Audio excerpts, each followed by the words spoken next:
Olá, hoje veremos mais um aprofundamento do NBR, onde veremos suas considerações sobre equipamentos eletrônicos, analógicos e digitais e uma breve introdução sobre IIoT e Indústria 4.0.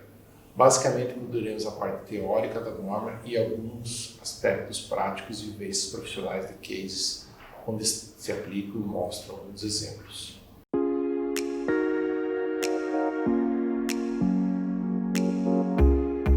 Olá a todos, tudo bem? Vamos para mais um tópico. Agora,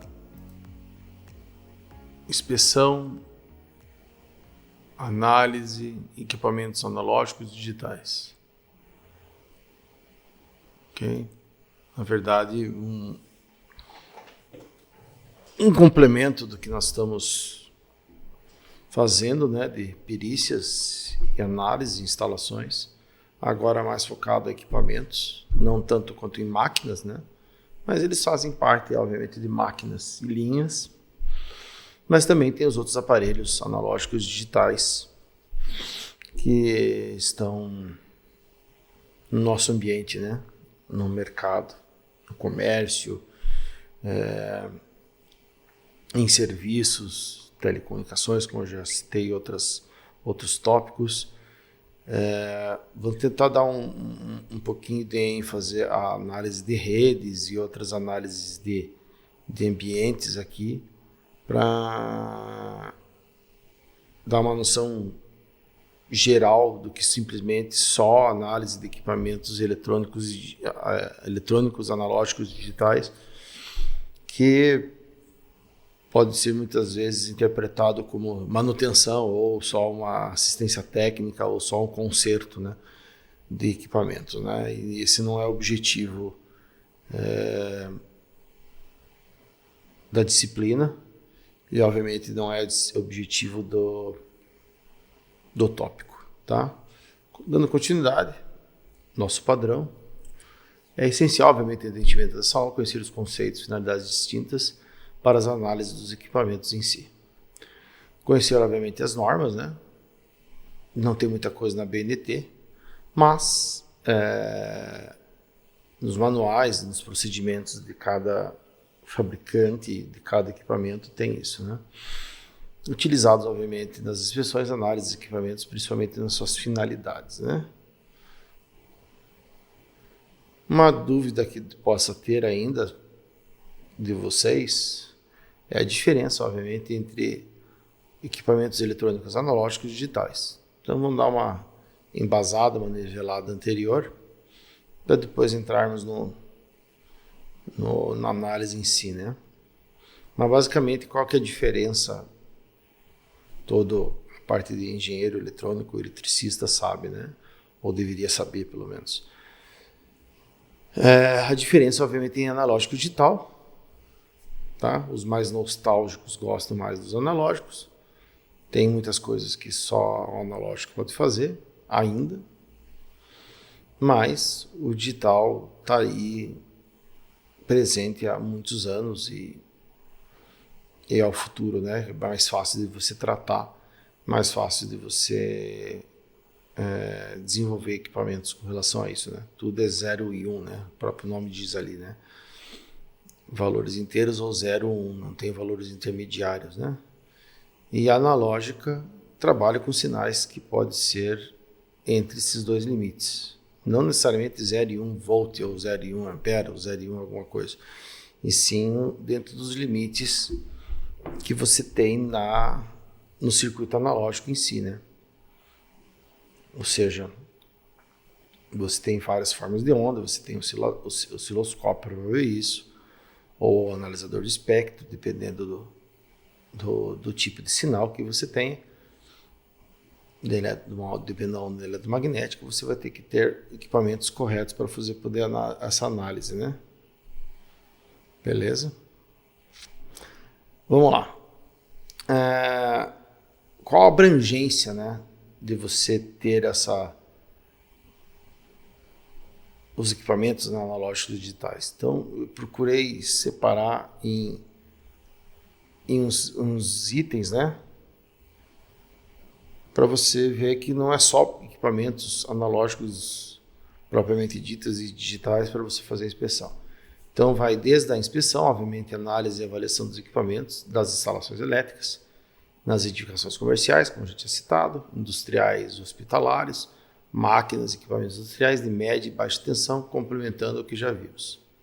Ou seja, nós vimos até agora os outros itens acima, os outros tópicos, e agora nós estamos complementando com os equipamentos analógicos digitais, onde fazem parte desse ambiente, né? Obviamente, avaliações e pareceres de disputas de patentes, porventura possam existir circuitos, com certeza vão existir circuitos e blocos patenteados, nós já estamos nesse nível, nas patentes. A inspeção e análise de equipamentos eletrônicos analógicos digitais, propriamente dita, né? Os danos, né? Que é a parte de manutenção que eu citei, de assistência técnica ou de laudo técnico, né? Por interrupção de fornecimento de energia e de sua qualidade, que nós já vimos anteriormente, mas agora só sobre poderemos ter essa abrangência dentro dos equipamentos eletrônicos digitais. Pareceres técnicos de equipamentos microprocessados, sistemas robóticos e de telecomunicações. Notem que pus uma observação ali, que são ruídos e especificações de redes industriais como o Profinet, que é proprietário de um fabricante, ou DeviceNet, ou outros protocolos de comunicações que existe no mercado industrial e comercial, mais industrial, né, de comunicação de máquina com a rede, ou com supervisórios, por exemplo. Então você tem que ter um laudo, né, um parecer técnico dessas interferências, né, ou desses equipamentos, né. E, obviamente, inspeção, análise e avaliação dos equipamentos, sonorização de automóveis, também incluem nisso. Locais públicos, como aeroportos, rodoviárias, condomínios que exijam isso. Tá? Então, quem faz isso, ou qual o setor que faz isso dentro do engenheiro eletricista, é a parte de análise de equipamentos eletrônicos, analógicos e digitais. Certo? Continuando. Dependendo a abrangência, né? Avaliação dos vícios de qualidade em equipamentos eletrônicos, instrumentos médicos e equipamentos especiais. O que você pode entender por vício de qualidade?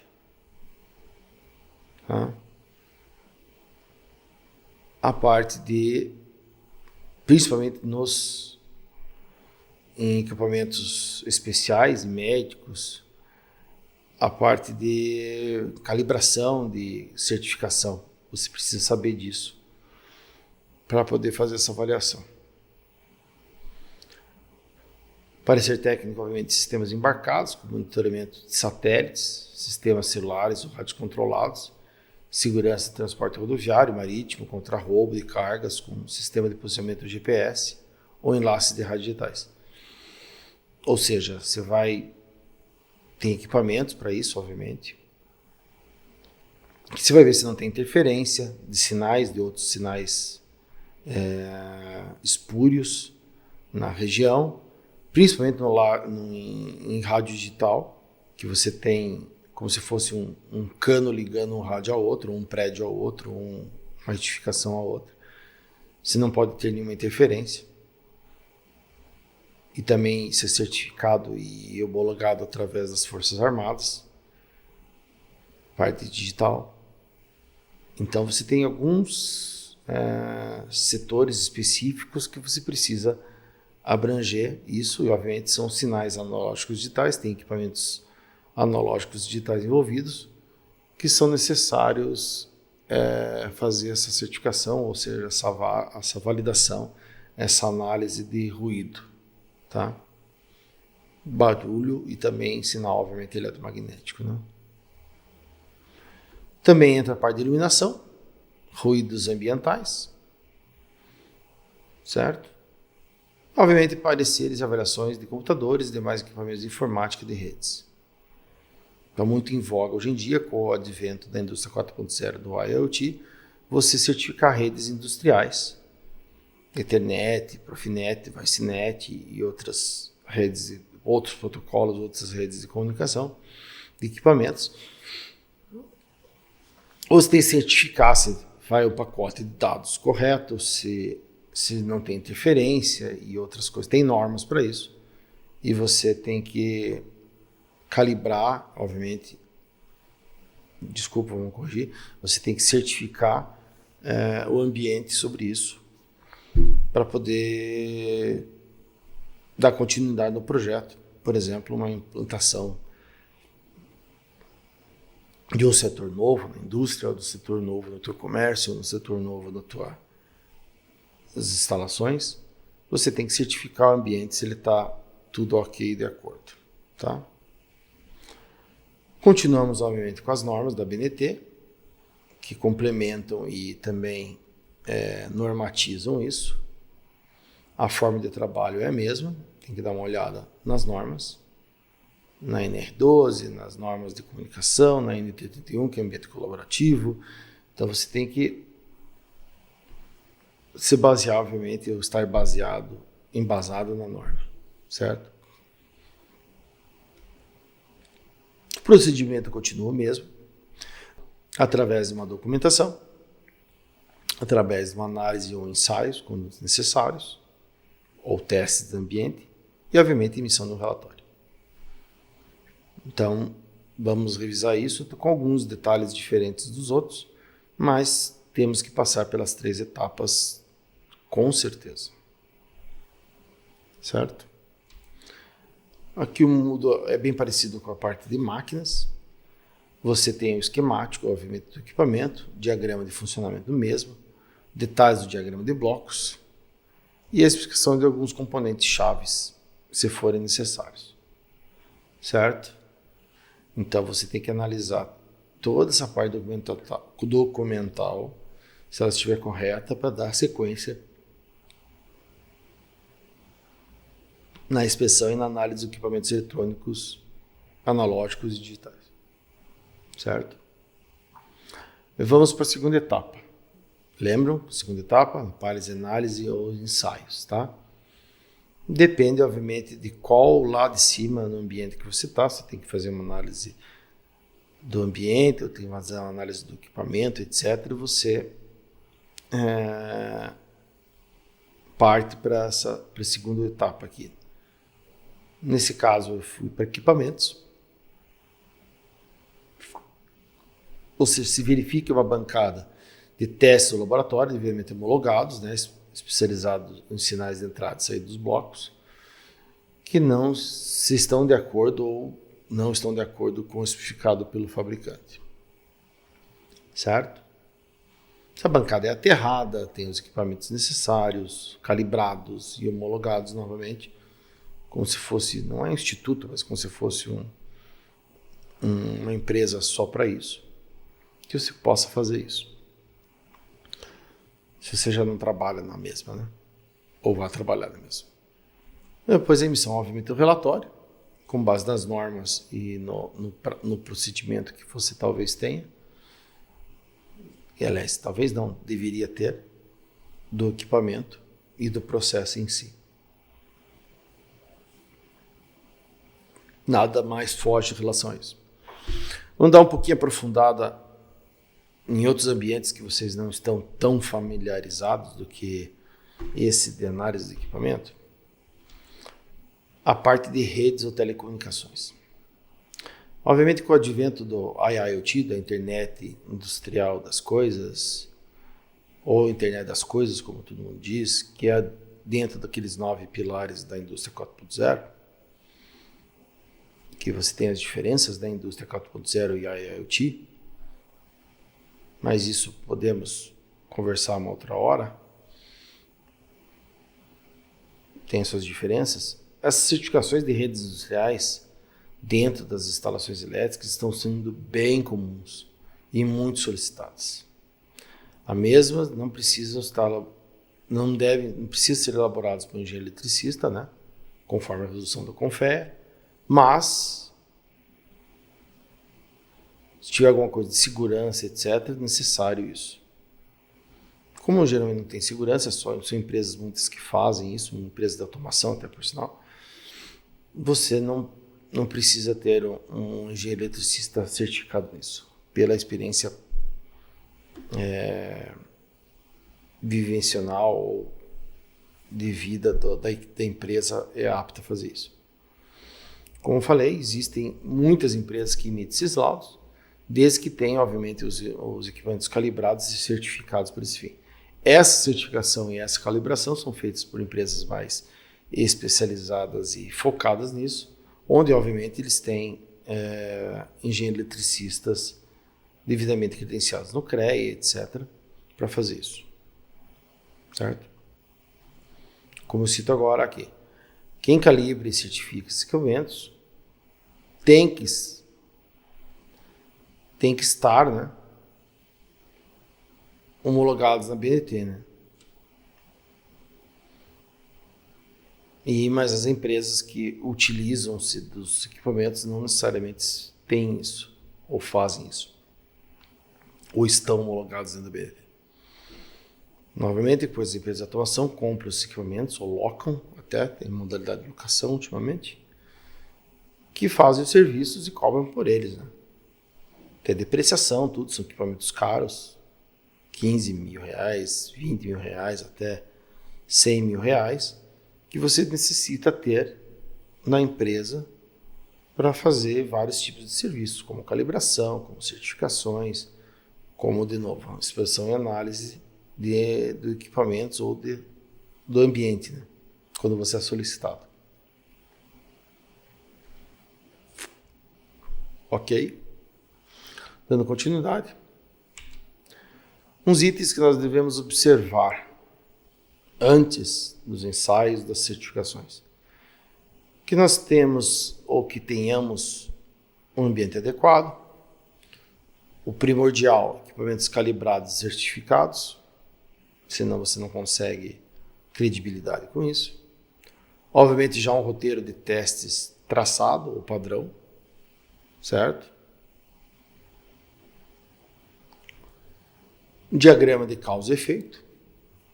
O que está causando, o que pode ter efeito. Sempre na causa, né? Nunca você vai tratar o efeito. Na regra base de análise de qualidade ou defeito ou de troubleshooting, você tem que ir na causa e não no efeito. Fazer os vários porquês até chegar na causa raiz, que é ali que está o problema. Equipamentos mistos, temos os dois, digitais com analógicos, analógicos com digitais. E, obviamente, as proteções devidas para você realizar a análise, muitas vezes é em campo.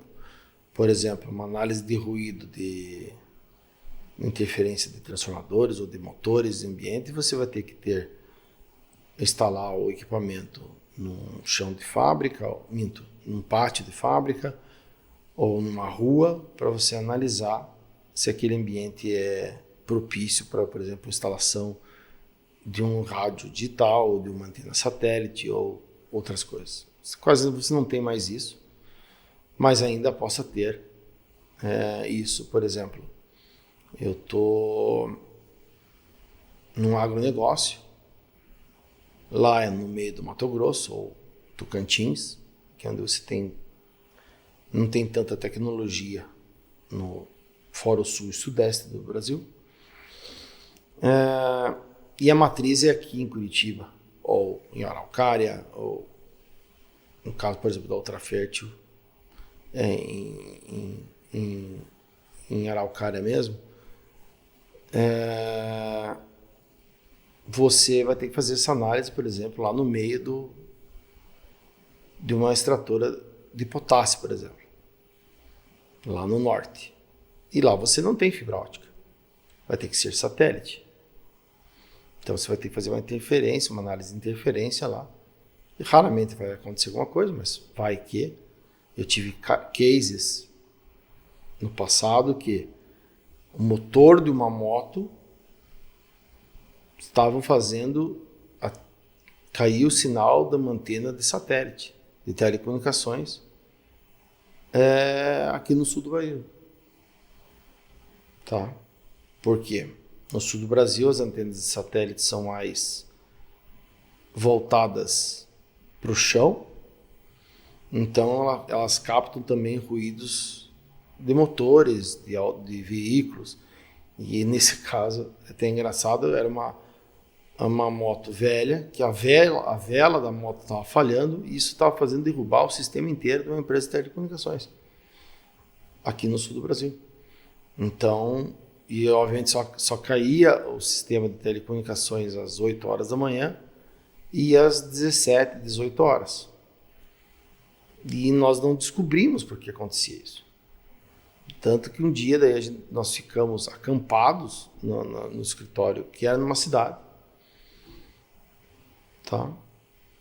E esse escritório a gente ficou monitorando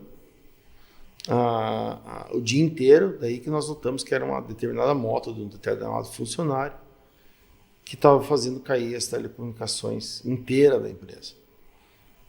Hoje em dia, obviamente, na cidade é tudo fibra ótica, cabeado, mas você pode ter isso lá no interior do norte do país. Por isso que eu citei esse case, que pode acontecer. E lá vai para uma central, e da central vem fibra ótica aqui, por exemplo, o sul do Brasil. Certo? Então nós temos que tomar muito cuidado com relação a isso. Essa análise de rede em telecomunicações, quando forem necessárias, para ter essa análise legal dos porquês, a causa, tem que ter uma investigação com relação a isso. Então, a nossa função ter bem visto isso, né? Fora aqueles outros tópicos que nós podemos abranger, de ruído, corrigindo de iluminação, como nós vimos anteriormente, a parte da qualidade dos equipamentos, tudo, para você fazer uma correta inspeção e análise de equipamentos eletrônicos analógicos digitais que estão inseridos, obviamente, no teu negócio, ou na tua fábrica, ou na tua ampliação. Ok? Para concluir, vamos lá. Os diversos tipos, você tem N aplicações de equipamentos analógicos digitais, mas o foco é a finalidade, ou seja, as suas aplicações, as suas diversas finalidades onde estão inseridos os equipamentos.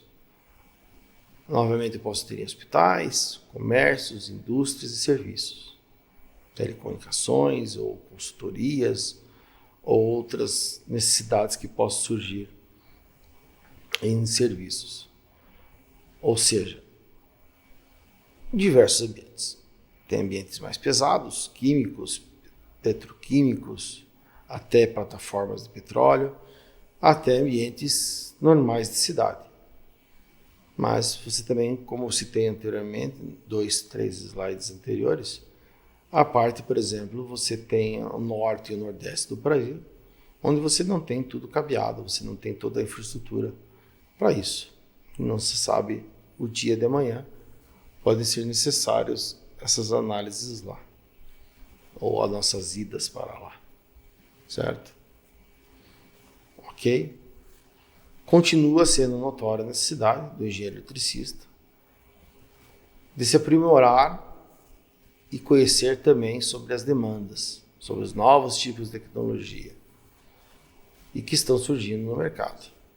Como citei, essa análise de redes em fábricas. Com a união, com o advento do TA, que é tecnologia de automação, com o TI, tecnologia da informação, você tem muito mais mercado, muito mais oportunidade, muito mais cases de você atuar, como você já estava atuando anteriormente, no comércio, no serviço, na indústria.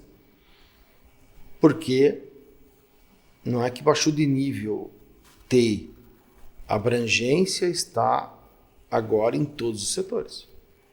Você tem TI em tudo que é setor. Você tem agora máquinas conversando com sistemas, máquinas conversando com data centers, máquinas conversando com o usuário final, através de um celular ou não. Hoje em dia nós temos um processamento dentro da palma da mão que nós não tínhamos há 10 anos atrás. Então você tem tudo, tem que ter online, tem que ter prever, tem que preditar e assim sucessivamente para você ter um ambiente legal ou salutar de trabalho, sem ruídos, sem interferências, sem obviamente problemas para o teu cliente final ou para a tua empresa. Então é notória a necessidade do engenheiro eletricista aprimorar e conhecer essas novas demandas, novas tecnologias, até as antigas, para você ter um pouco de experiência, que estão surgindo no mercado, fazendo com que as empresas tenham que se adequar e modernizar, obviamente se certificando, se homologando e principalmente produzindo mais com menos. Professor, o que você está perguntando, o que você está dizendo produzindo mais com menos? Porque com o advento, já agora, 11 anos atrás, da internet industrial e da internet das coisas, o acesso online, a predição de manutenções e o ambiente digital no chão de fábrica agora, esse leque aumentou substancialmente. Então, nós temos que estar atento a isso e sempre olhando, tanto que ainda temos o tema de analógicos, você tem equipamentos analógicos ainda, para você fazer essa análise e acompanhamento. Ok? Novamente, obrigado a todos. As referências bibliográficas continuam as mesmas, todos nos baseando isso na experiência trabalhista da empresa, para poder passar para vocês o maior conhecimento possível. Obrigado. Com o final dessa explanação, novamente, obrigado a todos pela atenção dispensada. Estamos à disposição para sanar suas dúvidas. Por favor, se aprofundem nos assuntos abordados, principalmente no que se diz respeito à NBR e à NT31. E tudo está contido nas referências bibliográficas sugeridas no plano de ensino.